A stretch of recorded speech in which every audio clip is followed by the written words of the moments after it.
సింహాచలం దేవస్థానం పంచగ్రామాల భూ సమస్యను తక్షణమే పరిష్కరించాలని సిపిఎం నాయకులు డిమాండ్ చేశారు. సింహాచలం ఆర్టీసీ కాంప్లెక్స్ దగ్గర భారీ బహిరంగ సభ నిర్వహించారు. భూ సమస్య పరిష్కారంలో ప్రభుత్వాలు నిర్లక్ష్యంగా వ్యవహరిస్తున్నాయని మండిపడ్డారు. దశాబ్దాల తరబడి వివాదం కొనసాగుతూ ఉండడంతో ప్రజలు తీవ్ర ఇబ్బందులు పడుతున్నారని ఆగ్రహం వ్యక్తం చేశారు.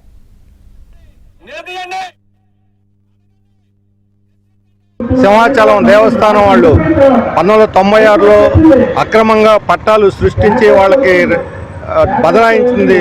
దీని ఎటువంటి పరిస్థితుల్లో దీనికి ఎలాంటి చట్టబద్ధత లేదు.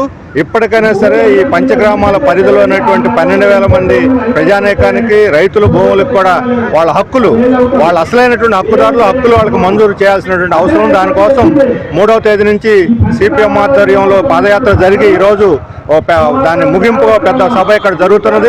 రాబోయే రోజుల్లో వీళ్ళకి ముఖ్యమంత్రి వాగ్దానం చేసినట్టు 2014లో 90 రోజుల్లో పరిష్కరిస్తానని వాగ్దానం చేశాడు. ఇప్పుడు 12 సంవత్సరాలు అయింది. మళ్ళా తాజాగా మేము ప్రత్యామ్నాయం ఇస్తామంటున్నారు, కానీ ఇవ్వడానికి బదులు వేధిస్తా ఉన్నారు. దానికి ఒకవైపు వీళ్ళకి హక్కులు ఇవ్వకుండా మరొక వైపు ఇక్కడ 260 ఎకరాలని దేవస్థానం భూముల్ని అక్రమంగా గూగుల్కి కట్టబెట్టి వాళ్ళకి రిజిస్ట్రేషన్ కూడా చేయటాన్ని ఇక్కడ ప్రజలు జీర్ణించుకోలేకపోతున్నారు. వాళ్ళ కడుపు మండు